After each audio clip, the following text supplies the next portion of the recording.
here are the 5 UI components na dapat mong malaman kung gusto mong mag-aral ng front-end development. Hi guys, this is Kent, an IT student, and ngayon pag-usapan natin itong 5 UI components na dapat mong malaman kung gusto mong mag-aral ng front-end development. So unang example natin dito is itong si Bento Grid UI design layout na inspired by the Japanese bento lunchbox. So alam niyo yung mga lunchbox na kung saan meron ng separate na lagyan para sa mga ulam, sauce, and kanin. So ganyan lang din gagawin nyo sa inyong mga website. So ito yung mga examples ng mga website na kung saan gumagamit ng Bento Grid UI design layout. So the next example natin is itong tinatawag nating skeleton loading. So there are a lot of loading components out there na pwede nyo subukan, pero para sa akin, gusto ko muna na aralin nyo tong skeleton loading since ito yung ginagamit mostly sa mga website ngayon.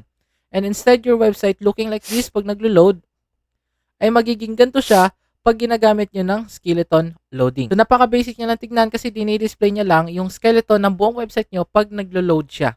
And pag okay naman yung mga data, tsaka nyo na i-display yung full website nyo.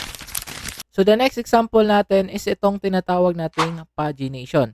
So mostly ito ginagamit sa mga blog website na kung saan pag na-reach nyo na yung pinaka-bottom na mga post or mga blog post is meron kayo dyan makikita na tinatawag na pagination. So ito yung mga buttons na merong numero na 1, 2, 3, 4. So basically ang trabaho niyan is magre-redirect lang yung user sa next page ng mga blog post sa loob ng website. So the next example natin is itong tinatawag nating carousel. So mostly natin to nakikita sa mga stories sa mga social media app. Yung ini-swipe lang natin and then makikita na natin yung next slide, next slide, next slide. So ganyan lang yung carousel. So the next example is itong tinatawag nating grid.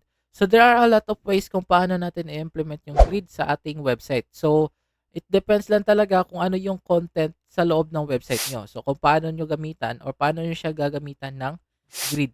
But basically, I'll give some examples here na pwede nyo ding gayahin.